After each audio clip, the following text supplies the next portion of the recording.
반갑습니다. 오늘도 제가 이로 법회를 하는 시간입니다. 사람들은 다들 그 행복을 추구하면서 살아갑니다. 이 행복에는 두 가지 종류의 행복이 있습니다. 하나는 감각적 욕망을 충족시킴에 의해서 생기는 행복이 있고, 다른 한 가지 행복은 이 욕망을 버리는 데서 생기는 행복이 있습니다. 이 전자, 그러니까 욕망을 충족시키는 행복은 우리가 보통 추구하는 행복입니다.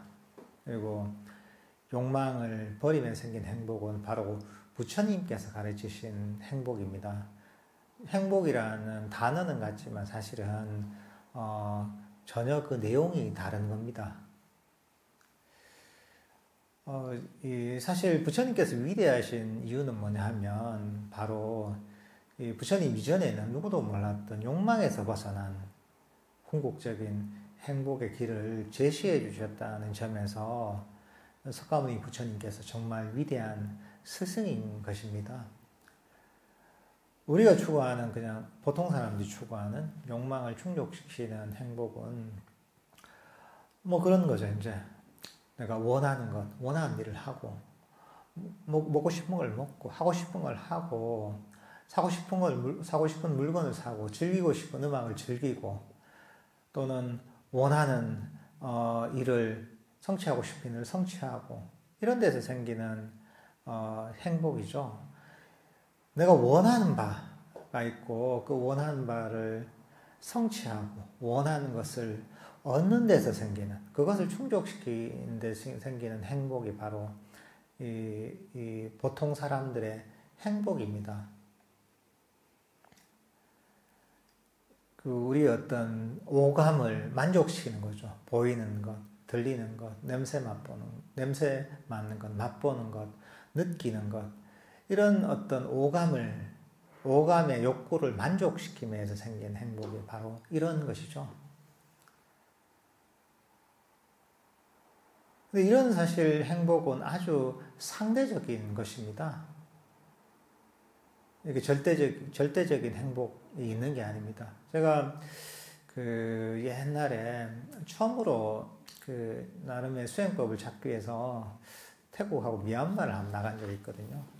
그때 나가서 어떻게 보면 약간 열악한 그런 환경에서 여기저기 나름대로 길을 찾으면서 이런저런 절에서 수행처에서 수행하면서 지낸 적이 있었는데, 당시에 제가 그런 남방 그런 불교국가에 간 게 처음이었고, 또 제가 간 데가 되게 좀 오지고 되게 열악한 곳이었어요.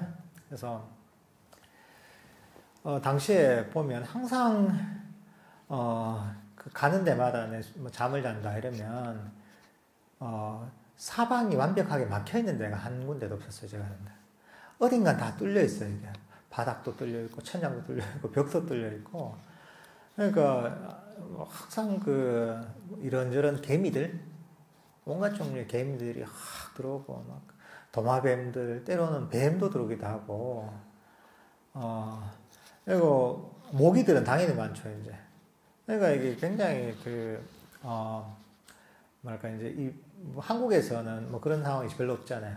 여기 가서 이제 그런 환경에서 상당히 이제 좀 지냈죠.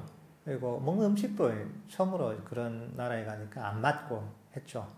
그렇게 해서 그래도 사람이 적응의 동물이라 나름 즐겁게 그렇게 거기서 이제 수행을 하고 나름대로 길을 찾으면서 한동안 보내다가 한국에 제가 들어오게 됐는데, 한국에서 딱 들어오니까 이게 어딜 가나 너무나 좋은 거예요. 이게 첫 번째 좋았던 게 뭐냐면 어디에서 내가 잠을 자나 사방이 밀폐가 돼 있다는 거. 그게 너무 안정적인 거예요. 이게 너무 좋은 거예요. 이게. 이렇게 좋을 수가 있나 하는 생각이 드는 거죠. 그리고 개미나 모기나 그런 벌레, 독충 이런 거 걱정할 필요가 없다는 거. 근데 그런 거 있으면 항상 긴장을 해야 되고, 막 계속 뭐가 물고 있고, 막 또 조심을 해야 되고 이런 게 있었는데, 거기서는 정말 편안하게 내가 어떤 벌레나 독종한테도 물리지 않으면서 내가 거기 지낼 수 있다는 게 너무 편한 거죠. 그러니까 정말 그 당시에는 처음 그 태국이나 미얀마 이런 갔다가 처음에 한국에 왔을 때는 어디에 자든지 간에 정말 그 5성급 호텔보다 더 편안하게 안락하게 정말 느껴지더라고요. 그리고 밥을 먹는데 절에서 밥을 먹으면 너무 맛있는 거예요. 어딜 가나. 먹기만 먹으면 그대로 입안에 들어가자마자 어떤 음식이 다 녹아버리는 거예요, 이게. 그 처음이라서 그랬던 걸 되는 것 같아요. 태국이나 이런 미얀마 같은. 그래서 어떤 걸 먹어도 소화가 잘 되고, 어떤 걸 먹어도 너무 맛있는 거예요, 이게. 야, 이렇게 맛있는 음식이 있었나 할 정도로 정말 맛있게 느껴지더라고요. 이게 뭐 최고의 무슨 뭐 미슐린 뭐 스타 셰프가 하는 것보다 훨씬 더 맛있었죠, 당시에는. 근데 이제 내가 그렇게 어떤 곳을 가도 한국에서는 정말 방안이 너무나 최고의 호텔보다 편안하고, 그리고 어떤 음식을 먹어도 한국에서 세상에 어떤 음식보다 맛있었던 이유가 뭐냐면, 태국이나 이런 데 있으면서 내가 이제 너무 열악한 환경에서 내가 이렇게 잠을 자고, 또 내 몸에 입맛에 맞지 않는 음식들 이렇게 계속 먹다 보니까, 이제 거기 있다가 여기 갑자기 한국에 오니까 이제 괴로운, 고통스러운 일종의 이 감각이 근데 감각적 욕망이랄까, 내 욕구가 충족되지 못하는 상태에 있다가 이게 어느 정도 충족되는 상태가 있으니까 이 갭이 크잖아요, 이게. 그러다 보니까 이게 그냥 아주 뭐 별거 아닌데 일상적인 어떤 삶인데도 불구하고 그게 그렇게 아주 안락하게 음식이 아주 맛있게 그렇게 정말 그 잠자리도 그렇고 먹는 것도 그렇고 당시에는 굉장히 럭셔리하게 느껴졌거든요. 그러니까 그 갭 때문에 그런 거죠. 그 행복이라는 게 상대적인 겁니다, 이게. 만약에 지금 엄청난 행복을 누리고 있다면 그 사람은 불행이 기다리고 있는 겁니다, 이게. 왜냐하면 내가 지금 경험하는 것보다 뭔가 욕구가 충족되지 못한다 이러면 사는 사람 괴롭습니다. 뭐 그런 얘기가 있잖아요. 차를 타는데 사람들이 차가 점점 급이 올라갔으면 올라갈지 내려가지 못한다는 얘기 있잖아요. 뭐 그런 얘기를 하더라고요. 뭐 사업이 망해가지고 좋은 차를 타다가 갑자기 작은 차를 타니까 너무 약간 비참함을 느낀다 이런 분도 있더라고요. 그게 뭐 나쁜 것도 아닌데 그 전에 너무 좋은 차를 타다 보니까 안 좋은 차를 타면 그보다 좀 작은 차, 조금 안 좋은 차를 타면 그게 불편하고 좀 뭔가 좀 괴롭게 느껴지는 것이죠. 근데 그게 아니라 아주 이제 작은 오래된 정말 덜덜덜거리는 차를 타다가 정말 작은 차지만 소형차지만 이 신차를 탔다 이러면 그 사람은 그 작은 차 하나지만 그 굉장한 어떤 거기서 이제 기쁨을 느낄 수 있는 거죠. 그리고 야 이게 차가 너무 좋다고 이렇게 느끼겠죠. 그러니까 우리가 사람들이 느끼는 행과 불행은 상대적인 거죠. 직전에 내가 괴로운 상황이었다면 혹은 내가 지금 괴로움을 겪고 있다면 야 나는 이게 지나고 나면 난 참 행복하겠구나 이렇게 예상할 수가 있는 겁니다. 근데 내가 행운을 누리고 뭔가 되게 기쁜 뭐 일이 잘 되고 있다면 근데 이게 지나고 나면 내가 마음이 좀 괴롭겠구나 이렇게 예상할 수가 있는 겁니다. 이 세상의 행복이라는 게 그렇게 상대적으로 계속 왔다 갔다 하는 행과 불행이 계속 교차하게 돼 있는 겁니다, 이게. 그리고 또 이 세속의 행복이라는 것은 오래 가지 않습니다, 이게 속성이. 아무리 내가 원하는 게 있어서 물건이 있어서 가지더라도 또 아무리 원했던 일이 이루어지더라도 그 행복은 오래 가지 않습니다. 좀 지나면 그 가치가 퇴색하고 행복감이 사라지고 이거 말고 내가 지금 갖고 있지 않은 다른 걸 더 원하게 됩니다. 이게 욕망의 속성인 거죠, 이게. 인간 사회가 그런 거죠. 욕계라는 욕망의 세상에 살고 있기 때문에 우리는 끊임없이 불나방들이 막 자기 몸이 타는 줄도 모르고 불 속에 뛰어들듯이 우리도 욕망의 대상을 향해서 죽을 때까지 계속 그걸 쫓아가는 겁니다. 이걸 쫓았다가 저걸 쫓았다가 이러면서 끊임없이 돌고는 도는 겁니다. 이게. 금생에 끝나는 게 아니죠. 부처님께서는 이 윤회를 얘기하셨는데 금생에 끝나는 게 아니라 금생에 계속 쫓아다니다 죽고 나서 또 다른 몸을 받아서 태어나서 또 계속 쫓아다니는 거죠. 그런 삶을 살면서 생과 불행을 계속 반복하는 거죠. 이 부처님께서 위대한 것은 바로 이런 어떤 끊임없이 행과 불행을 반복하는 이런 이 사이클, 윤회의 사이클에서 벗어나는 방법을 가르쳐 주셨다는 게 위대한 겁니다. 그 방법이 뭐냐면 욕망을 충족시킴에 의해서 행복을 얻는 게 아니라 바로 그 욕망, 끊임없이 뭔가를 쫓아가고 얻고자 하는 이 욕망을 버림에 의해서 진정한 행복이 가능하다는 것을 발견하시고 그걸 체득하셨던 거죠, 이게. 그 욕망을 버림에 의해서만이 이런 끊임없는 이 갈증이 멈출 수 있다는 것을 스스로 체득을 하셨던 거죠, 이게.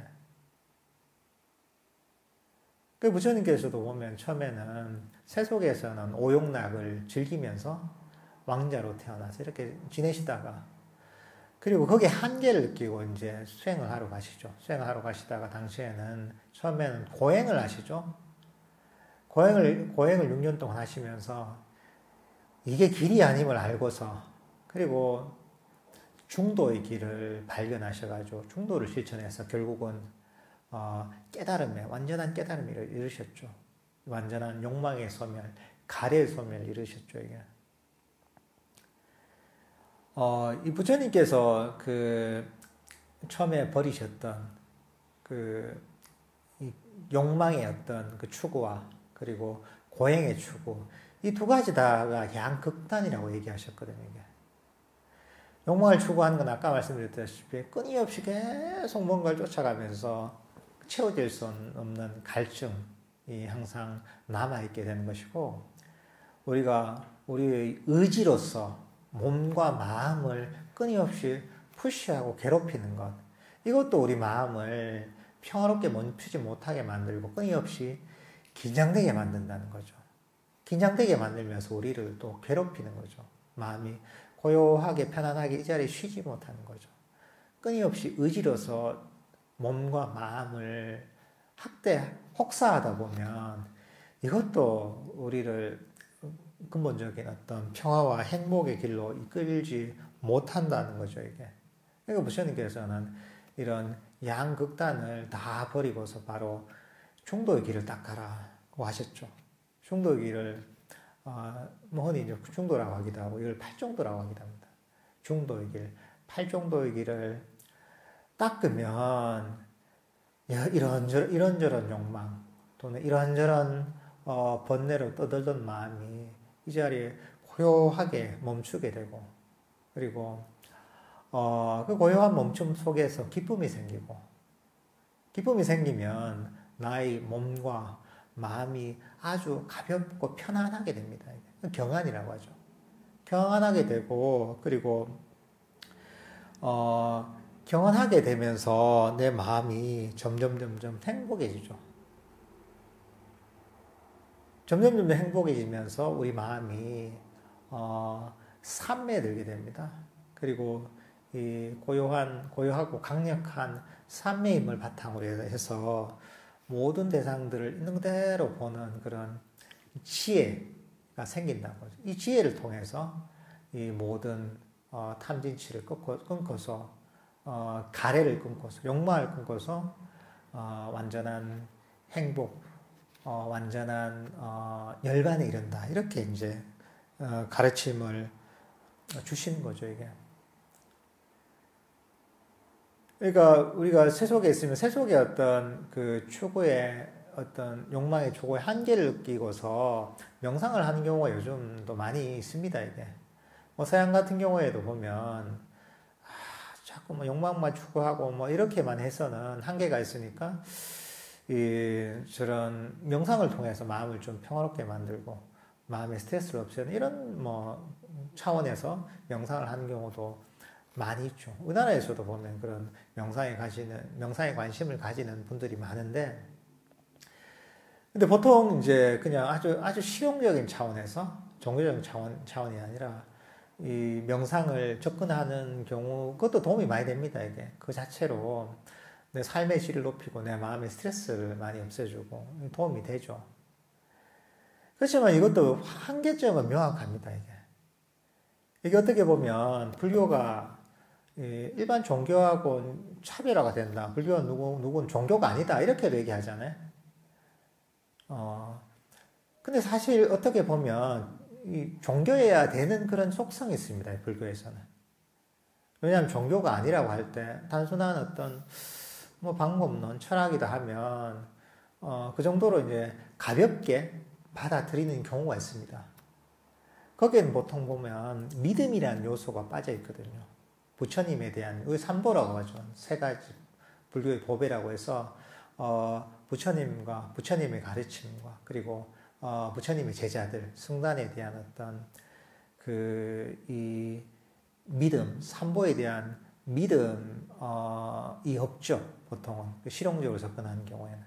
근데 그렇게 하다 보면 이 필요한 것만 뽑아 쓰게 됩니다. 불교에는 다양한 가르침들이 내재되어 있습니다. 믿음도 있고 보시도 있고 또 덕행의 계도 있고 삼매도 있고 지혜도 있는데 그 중에 아주 필요한 것만 뽑아 쓰는 거죠.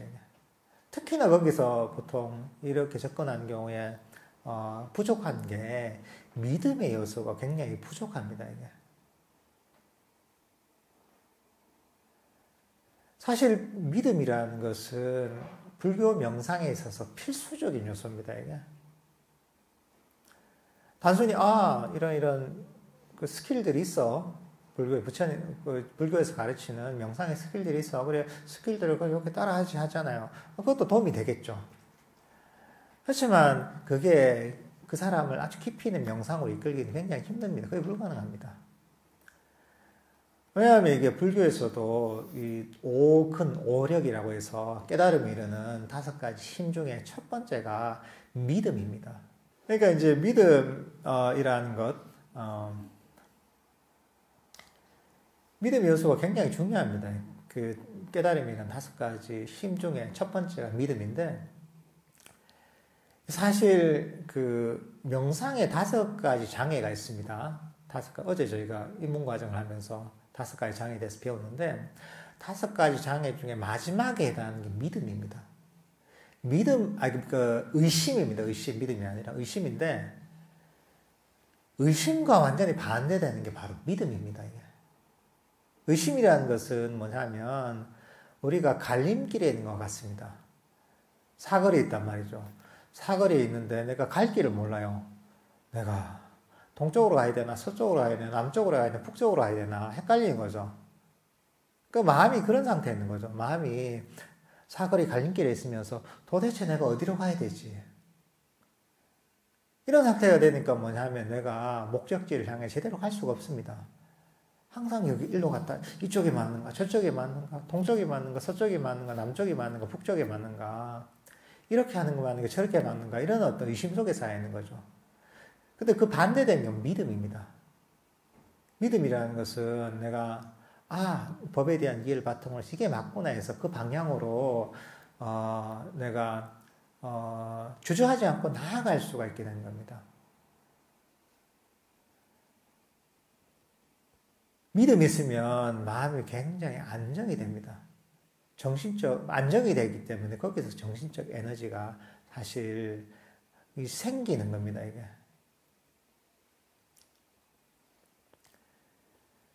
그러니까 이제 이런 믿음의 요소가 없다 보면 우리 불교의 가르침을 깊이 들여다볼 수가 없습니다, 이게. 그리고 사실은 믿음이 부족하다 보면 자기가 필요한 것만 뽑았습니다.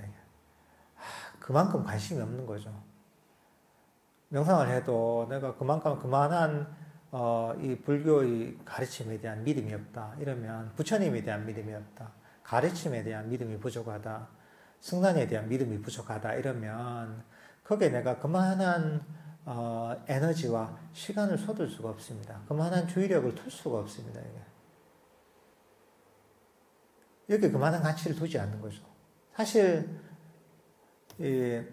어떤 대상의 가치는 그 자체에도 있는 거지만 그 가치가 빛을 발할 때는 내가 정말 그 가치를 알고 소중하게 여길 때 그 가치가 빛을 발하는 겁니다.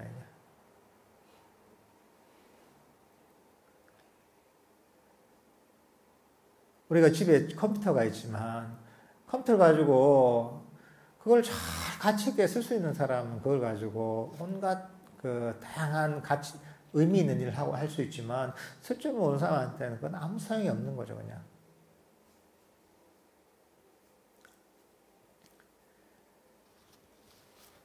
그러니까 이제 믿음을 가지게 되면 부처님 가르침이나 이런 것들이 보면 하나하나 훨씬 더 깊이 다가오는 거죠, 이게. 불교 명상이라는 것 자체는 단순한 이성적인 그런 뭐랄까 이제 활동만 필요한 게 아닙니다. 오히려 이성적인 이해와 더불어 이성적인 이해를 하려고 해도 사실 믿음이 있어야 더 깊이 이해하겠죠. 그리고 그거와 더불어 그걸 통해서 이제 머리에서 이해하고 나서 이제 이 감성적으로 가슴으로 받아들이는 깨닫는 게 있어야 됩니다. 어떻게 믿음은 감성적인 측면인 거죠, 이게. 그게 있어야 사실 힘이 있는 겁니다, 이게. 힘이 있고 그게 바탕이 돼야 정신적 에너지가 생기고 내가 마음에 일어나는 이 번뇌, 탐진치를 끊어낼 수 있는 그런 힘과 에너지가 사실 생기는 겁니다, 이게. 사실 믿음이 강력하면 다른 번뇌가 잘 일어나지 않습니다, 이게.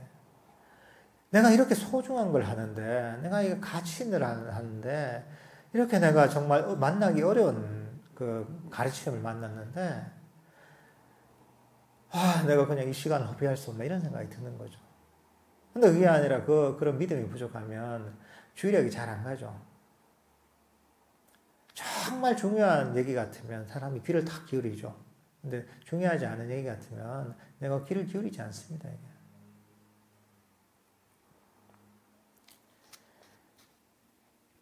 그러니까 사실 이제 이런 어떤 이 부처님에 대한 가르침에 대한 믿음 또는 순간에 대한 믿음 이런 믿음들을 깊이 사실 개발할 필요가 있습니다.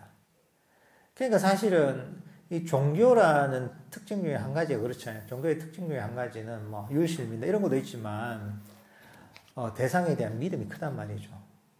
어떤 뭐 교주라면 교주에 대한 믿음이 있단 말이죠. 깊은 어떤 신심이 있단 말이죠. 우리는 부처님 조금 다르죠. 물론 이제 뭐 부처님 일반 유일신처럼 뭐 내가 바라면 다 들어주는 이런 존재는 아니죠. 괴로움에서 벗어난 길을 가르쳐 주는 스승이지만 그 스승에 대한 강력한 사실 믿음을 개발할 필요가 있습니다. 그 가르침에 대한 강력한 믿음을 개발할 필요가 있습니다, 이게. 이제 그렇게 하면 사실 부처님의 가르침이 제대로 들어오기 시작하고 그 제대로 이해한 것이 내 가슴 속에 깊이 각인이 될 수가 있습니다, 이게. 사실 이 부처님의 가르침이 뛰어난 것은 특별한 사람만 할 수 있는 게 아니기 때문에 그렇습니다. 부처님 이전에 무슨 뭐 그런 비전하는 바라문의 가르침 특별한 사람만 할 수 있다고 그랬거든요. 근데 부처님 가르침은 그렇지 않습니다. 부처님의 가르침은 이 욕망을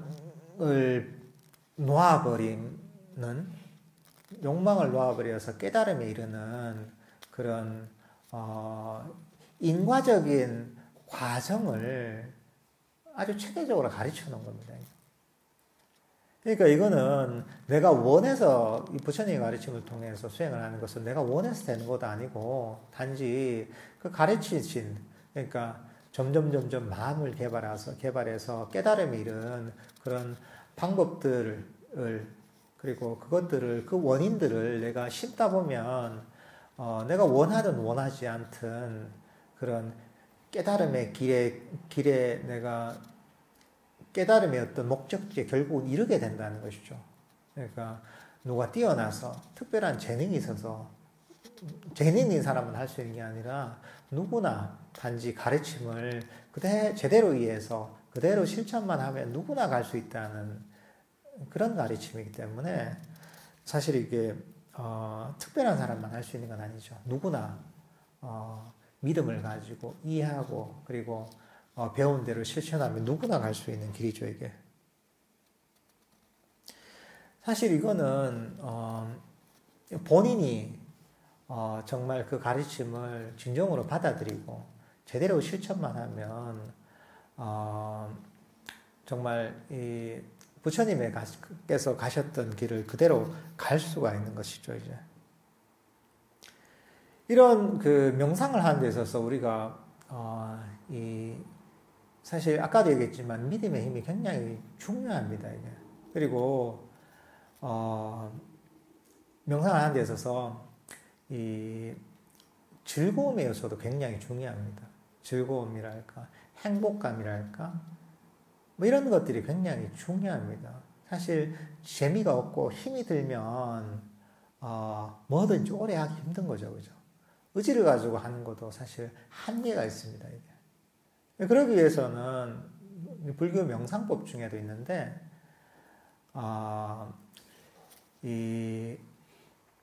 그러니까 신심을 일으키는 방법이 있습니다, 이게. 불수념, 부처님의 어떤 덕에 대해 생각한다거나 또는 가르침의 위대함에 대해 생각한다든가 승단의 어떤 훌륭함에 대해 생각한다든가 때로는 우리 자신의 덕의 훌륭함에 대해서 생각하는 이런 어떤 우리 어떤 신심을 일으키고 기쁨을 일으키는 사실 수행을 많이 할 필요가 있습니다. 그러니까 우리가 뭐 절에 다니는 분들도 있고 또는 명상을 하는 분들도 있지만 부처님의 위대함에 대해서 잘 생각하지 않는 경우가 있습니다. 사실 부처님이 없었다면 아까도 말씀드렸다시피 우리가 윤회에서 벗어나는 길을 할 수가 없습니다. 이게.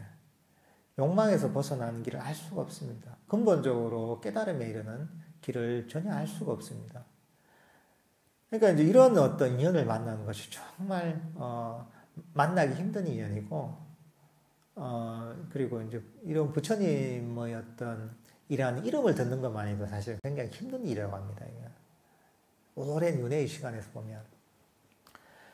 이제 그러면서 이제 부처님의 어떤 위대함에 대해서 생각을 해보는. 저희가 뭐 매일 그 명상하기 전에 잠깐 독송을 하거든요. 그처럼 법배경이나 이런 데서 보면, 부처님의 가르침과 성단의 어떤 위대함에 대해서 이렇게 독송하는 그런 내용이 있습니다. 이제. 사실 그런 것도 굉장히 도움이 되는 거죠. 그런 어떤 그 마음을 일으키다 보면 마음속에서 기쁨이 생기는 거죠. 정말 내가 위대한 부처님의 가르침을 따르고 있구나. 위대한 부처님을 만날 인연이 생겼구나. 이러는 것이죠. 가르침에 대해서 마찬가지입니다. 담마에 대해서도 이 법이 얼마나 위대합니까, 이게. 사람을, 보통의 어떤 중생들을 깨달은 존재로 이르는, 아라한으로 이끄는 가르침이잖아요, 이게. 세상 사람들은 전혀 모르는 정말 윤회에서 벗어나는 비밀을 가르쳐주는 가르침이다 말이죠. 얼마나 위대합니까, 이게. 그래서 이 법을 만나는 것 자체가 정말 확률로 보면 거의 제로에 가까울 정도로 정말 희우한 일이라고 또 경전에서 얘기하거든요. 뭐 맹구 뭐 이런 얘기가 있잖아요. 그러면서 이제 내 가르침에 대해서도 정말 위대한 가르침을 만나서 참 좋구나 이런 생각을 좀 가져야 되는 거죠. 자신의 덕에 대해서도 생각할 필요가 있습니다. 내가 사실은 그러니까 착하게 좀 살아야 됩니다. 내가 그래야지 내가 내 자신을 살펴봤을 때 내가 기뻐할 요소가 있거든요. 내가 뭐 어떤 마침에 누구를 도와줬다, 내가 길을 뭐 도와줬다 이런 것도 될 수가 있는 거죠. 내가 선원에 와서 내가 청소를 했다. 누가 명상에 대해서 물어보는데 내가 명상에 대해서 내가 잘 설명을 해줘서 그 사람한테 도움을 줬다. 뭐 여러 가지가 있고, 방금 내가 뭐 철에 고시를 했다 이럴 수도 있는 것이고, 여러 가지 내가 한 선업에 대해서 또는 선행에 대해서 이 생각하는 것, 생각을 통해서 아, 내가 이렇게 좋은 선업을 지었다니, 이런 선행을 했다니, 내가 좋은 일을 했다니. 이건 뭐냐면 내가 지은 선업을 증폭을 시키는 겁니다. 물론 내가 선행을 하고 선업을 쌓았으면 그건 결국은 원인이 쌓이겠죠. 좋은 원인이. 그렇지만 내가 이제 이 수행의 차원에서 내가 지은 어떤 선업에 대해서, 선행에 대해서, 내가 쌓은 덕에 대해서 생각을 하다 보면 그게 또 기쁨의 요소가 됩니다. 저도 그렇죠. 저도 이렇게 이제 사람들한테 법문도 하고 또는 뭐 가르침도 전해주고 이런단 말이죠. 이러면서 이런 것들을 한 번씩 생각할 때가 있는 거죠. 아, 내가 이렇게 무슨 인연으로 사람들한테 이 부처님 가르침을 전해서 사람들에게 도움을 참 줬구나. 야, 내가 쌓은 복과 공덕이 엄청나구나. 이렇게 생각하면 굉장한 기쁨이 생기는 거죠. 그러니까 사실 우리는 그런 어떤 자기 선업에 대한, 선행에 대한 반조를 통해서 그 선업을 증폭시킬 수가 있습니다. 이게 또 한 가지 기쁨을 일으키는 방법입니다. 우리가 마음에. 사람이 기쁘게 즐겁게 할 수 있으면 좋거든요. 그러면 이제 내가 명상을 하는 것이 별로 어렵게 느껴지지 않는 거죠. 내가 즐겁게 하면 뭐가 힘듭니까? 이게.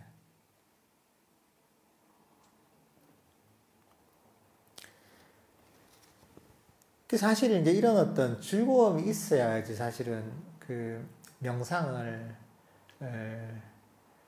깊이 할 수가 있습니다. 왜냐하면 명상을 하다 보면 우리가 두려운 일들이 많이 있습니다. 이게.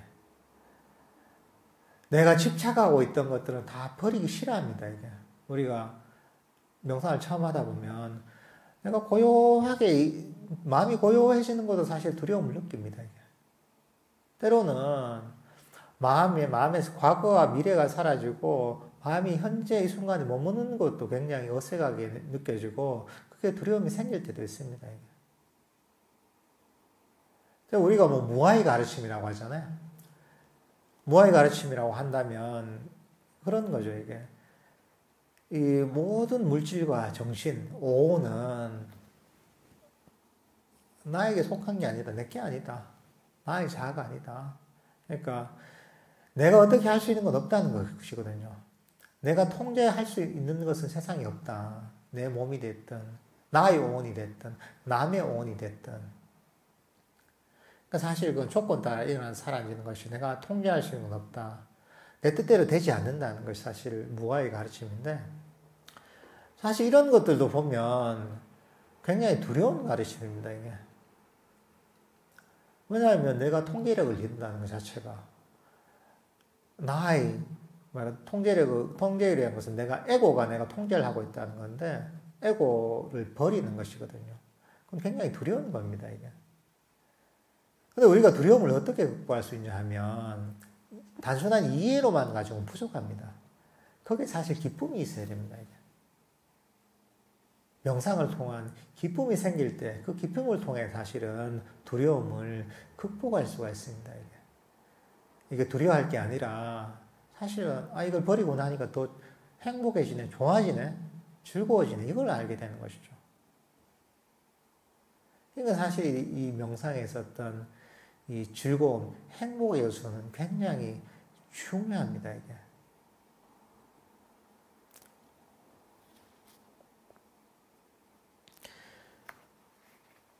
이제 그리고 사람들이 많이 빠지는 그런 오류가 뭐냐면 끊임없이 문제를 찾는 것, 결점을 찾는 어떤 안 좋은 습관들을 사람들이 많이 갖고 있습니다. 이게. 그러니까 우리는 뭐 좋은 걸 찾는다기보다 문제를 찾는데 굉장히 익숙해져 있습니다. 그런 얘기.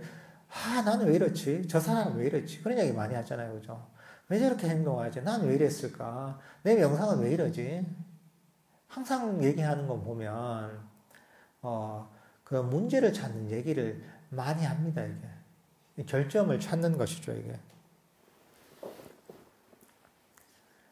자신이 됐든, 남이 됐든, 남들에 대해서도 보는 얘기에서, 저 사람은 왜 저렇게 행동할까? 제대로 행동해. 절에서도 그런 얘기 많이 하죠. 저 보살은 왜 저렇게 말을 하죠? 왜 저렇게 행동하지? 한단 말이죠. 근데 그게 결국은 우리 명상을 방해하는 굉장히 큰 요소입니다, 이게.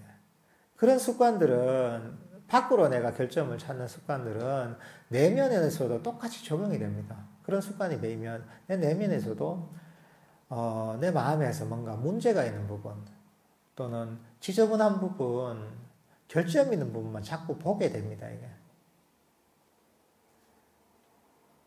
이제 그게 어떻게 보면 악이죠, 이제. 좋지 않은 것. 우리가 관심을 기울이는 것은 항상 자라납니다, 이게. 내가 남의 결점을 찾잖아요? 남의 결점을 찾으면 그건 남의 결점이 아닙니다, 이게. 나의 결점이 되는 겁니다, 이게. 남의 결점을 자꾸 찾다 보면 그건 점점 내 마음에서 결점을 찾는 그런 그 문제들이 계속 증폭이 되는 겁니다, 이게.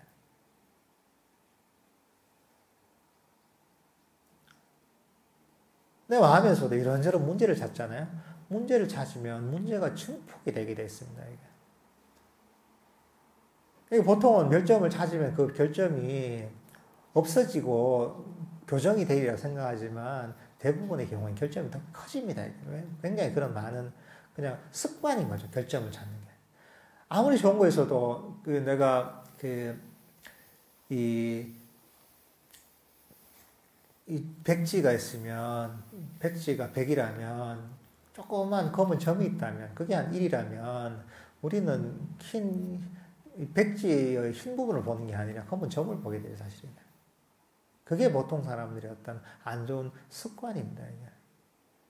우리 마음에서도 보면 이제 그런 습관이 배이면 우리 명상을 하는 데 있어서 아주 아름다운 부분들이 개발이 잘 안 됩니다, 이게. 사실 우리 명상을 통해서 개발되는 마음이 처음에는 굉장히 연약합니다. 마음의 고요랄까, 평화랄까, 몰입된 마음이랄까, 즐거움이랄까, 이런 것들은 굉장히 연약합니다. 조금은 묘목을 심은 것 같습니다, 이게. 묘목을 심었단 말이죠. 그 약하죠, 그죠? 근데 우리 묘목을 심어서 이걸 잘 큰 나무로 키우려면 잘 돌봐야 됩니다, 이거. 우리가 물도 주고, 거름도 주고, 해충이 있으면 해충도 쫓아주고, 이렇게, 끈기 있게 잘 돌봐줘야 됩니다, 이게. 그래야지 그 나무가 제대로 잘 자랍니다. 근데 거기에 관심을 기울이지 않고, 엉뚱한 데 관심을 기울이면, 그 조그만 묘목이 때로는 영양이 부족할 수도 있는 것이고, 때로는 해충 때문에 해충이 나무를 고사시킬 수도 있는 것이고, 때로는 동물들이 와서 나무를 막 꺾어버릴 수도 있는 거죠.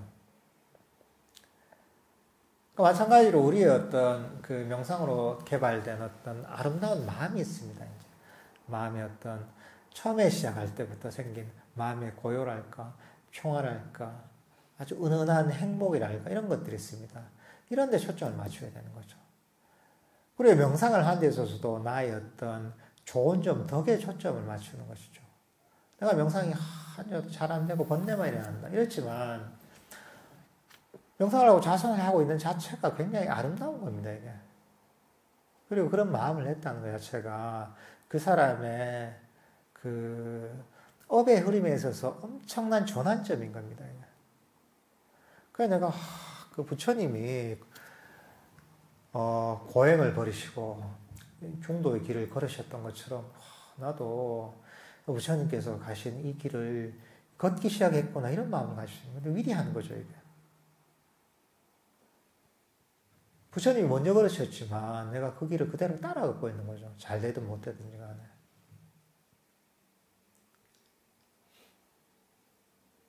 그리고 상대방에 대해서도 주위 사람들에 대해서 마찬가지입니다. 내가 부정적인 생각이 올라올 때마다 이거 부정적인 생각은 이게 나의 어떤 내 마음의 장애를 일으키는 것이구나. 나의 결정을 만들고 있는 것이구나 하고서 마음을 돌려서 그 사람의 어떤 덕이나 좋은 점을 자꾸 보려고 노력해야 되는 거죠. 상대방을 위해서가 아니라 자기 마음을 위해서, 자기 마음을 건강하게 개발하기 위해서 그렇게 이제 사실 마음을 돌려야 되는 겁니다. 그러니까 여기 만약에 이제 명상하러 와서 계속 하루 종일 졸기만 한다. 그래도 어떤 사람은 그럴 수 있겠죠. 저 사람은 명상하러 와서 자러 왔나? 자려면 집에 가서 자지. 왜 손해서 자나? 뭐 이럴 수 있단 말이죠. 근데 그게 아니죠. 야, 저 사람은 저렇게 피곤한데도 이 명상을 하러 왔고 참 그 믿음과 신심이 대단하구나. 이렇게 할 수 있는 거죠, 이게. 그리고 저 사람이 피로가 풀리고 나서 저 사람이 마음이 고요하고 평화로워져서 함매될 수 있는 것이고, 언젠간 이 인연으로 깨달음이 이룰 수 있는데 참 훌륭하구나. 이렇게 바라볼 수가 있는 거죠. 그러니까 의도적으로 일종의 그 인식을 바꿔야 됩니다, 이게 빨리 수바산야라고 합니다. 아름다움에 대한 인식입니다, 이게. 흔히 뭐, 부정관을 아수바라고 하거든요, 아수바, 아가 이제 그 부정 접두어인데, 수바라고 하면 아름다움이라고. 이 아름다움을 보려고 하는 것. 이 모든 면에 좋은 점을 보려고 하는 이런 어떤 마음이 필요합니다, 이게. 사실 명상을 하면서 이런 데 초점을 맞추면 그 좋은 데 초점을 맞췄던 아름다운 부분이 쉽게 자라납니다, 내가. 마음의 고요함에 초점을 맞추고 이 가치를 부여하면 그 고요함이 자라납니다. 현재의 순간에 내가 가치를 부여하고 현재의 순간에 소중하다고 여기게 되면 마음이 미래나 과거로 잘 가지 않게 됩니다. 현재의 순간이 머물게 됩니다. 마음이 고요하게 멈추는데 의미를 부여하고 가치를 부여하고 이렇게 하다 보면 이 마음이 고요하게 멈추는 이게 자라납니다. 이게. 왜냐하면 내가 가치 있고 소중하다고 여기는 것은 금방 자라납니다. 여기에 물을 주고 걸음을 주고 잘 돌보는 것 같습니다. 이게. 그래야지 빨리 자라납니다. 이게. 그리고 내가 부정적인 어떤 그 마음의 요소에 관심을 기울이지 않으면 그게 사라집니다, 원래. 내가 관심을 기울이는 것은 자라나지만 관심을 기울이지 않으면 그게 사라집니다, 이게. 사람들하고 혹시 그런 게 있을 겁니다, 이게. 막 그냥 아는 친구하고 전화를 하다가 계속 관심을 가지고 이렇게 이제 할 때는 서로 교류가 되지만 관심을 잘 안 기울였잖아요. 전화를 해도 전화도 잘 안 받고 카톡을 보내도 카톡 답장도 안 보내. 이러다 보면 점점 뜸해지다가 결국 연락이 끊어지죠, 그죠? 똑같습니다, 이게. 내가 마음의 부정적인 요소에 관심을 안 기울이면 그게 잘 일어나지 않고 잘 나타나지가 않습니다, 이게. 내가 소중하게 여기는 것, 가치 있게 여기는 것이 가장 크게 자라나는 겁니다, 이게.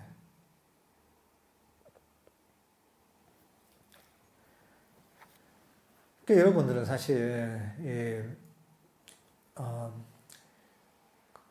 모든 것에서 사실 만족할 수가 있습니다. 이게.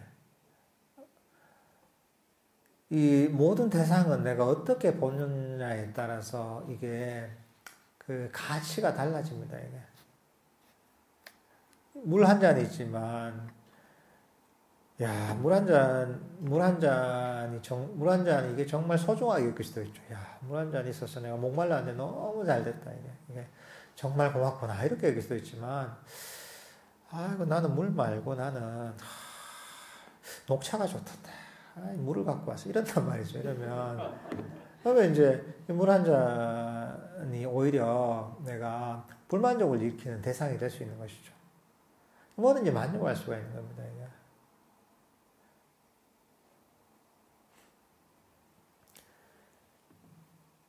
그러니까 이제 우리가 명상을 할 때도 어떤 상태도 사실 우리는 만족할 수가 있습니다. 이게. 부처님의 가르침을 만났다는 것만 해도 사실 충분히 만족할 수 있는 겁니다. 야, 만났는데 내가 그 아주 불교의 핵심인 명상을 내가 할 수 있어. 이것만 생각해도 실천하지 않아도 법만 들어도 이게 어디냐 하는 생각을 가질 수 있는 거죠. 근데 그게 아니라 내가 명상을 시작을 했어요. 해서 내가 하루에 한 20분씩 하고 있어요. 야, 20분만 하는 게 어디냐 이렇게 볼 수 있는 거죠. 근데 명상을 하는데 또 잡념이 일어나네. 잡념이 일어나지만 야, 그래도 내가 잡념이 일어나지만 내가 명상을 시작하는 것만 해도 어디냐, 좌선을 하는 것만 어디냐 이렇게도 볼 수 있는 거죠. 세상에 만족하지 못할 건 하나도 없습니다. 이게 명상이 잘 되면 잘 되는 대로 야, 그래 명상이 정말 부처님 가르친 대로 정말 그런 효과가 있구나. 마음이 고요하고 평화롭고 산매되고 즐겁고 하구나. 이렇게 거기서 만족할 수 있는 것이고, 그게 아니라 뭐 잡념이 많이 일어나고 이런저런 망상이 일어나더라도, 그러더라도 내가 야, 내가 이 마음을 개발하고 욕망에서 벗어나는 노력을 한 것만이 어디냐, 내가 깨달음에 이르는 첫발을 떼지 않았냐, 그리고 이런 인연을 만나는 것도 참 힘들다는데, 야, 내가 좌선하고 있는 것만 해도 정말 얼마나 훌륭한가, 뭐 이렇게 여길 수도 있는 것이죠.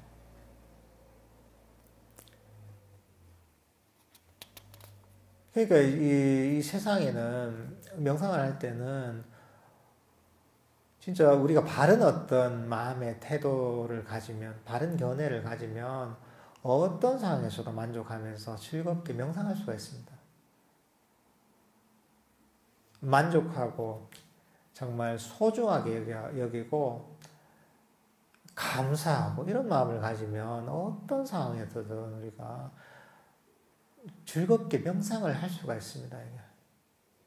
그렇지만 우리가 욕심을 가지고 명상을 하면 아무리 오래 명상을 해도, 아무리 열심히 해도, 아무리 많은 시간과 에너지를 투자해도 그 명상이 괴로울 수밖에 없습니다. 하루 10시간, 12시간 해도 완벽하진 않죠. 완벽은 세상에 없습니다.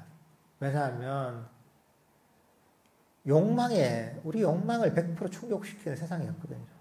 수행도 똑같은 거죠. 수행이라는 대상도 욕심을 가지면 욕망이 대상이 되어버리는 거죠. 100% 내 욕망을 충족시키는 수행은 없습니다. 근데 부처님 그 반대를 얘기했단 말이죠. 그 욕망을 버리는 길, 욕심을 버리는 길을 가르쳤기 때문에 이걸 잘 이해해야 되는 거죠. 잘 이해하고서, 그럼 욕심이 날 때마다, 그래, 이거는 부처님의 길이 아니지. 불교의 길이 아니지. 이건 세속의 행복을 추구하는 길이지. 이렇게 잘 스스로를 가르쳐야 됩니다. 그리고 내가 가진 이대로 충분히 만족하자. 내가 정말 부처님의 가르침을 정말 소중하고 감사하게 여기자. 정말 가치 있게 여기자. 이런 마음을 자꾸 개발해야 됩니다. 그럼 여러분이 아주 즐겁게 명상을 할 수가 있습니다. 사람들이 뭐 그런 얘기 많이 합니다. 명상하기 힘들다고. 밖에 차 소리 때문에 명상하기 힘들고, 다리가 아파서 명상하기 힘들고, 시간이 없어서 명상하기 힘들고, 집중이 안 돼서 명상하기 힘들고, 잡념이라서 명상하기 힘들고, 때로는 졸려서 명상하기 힘들고, 온갖 얘기를 사실 다 합니다, 이게. 근데 사실 그거는, 진짜 명상이 안 돼서 문제가 있다기보다, 본인이 가진,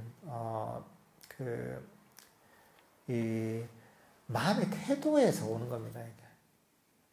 그런 어떤 문제를 찾는, 결점을 찾는, 내가 겪은 게 아니라,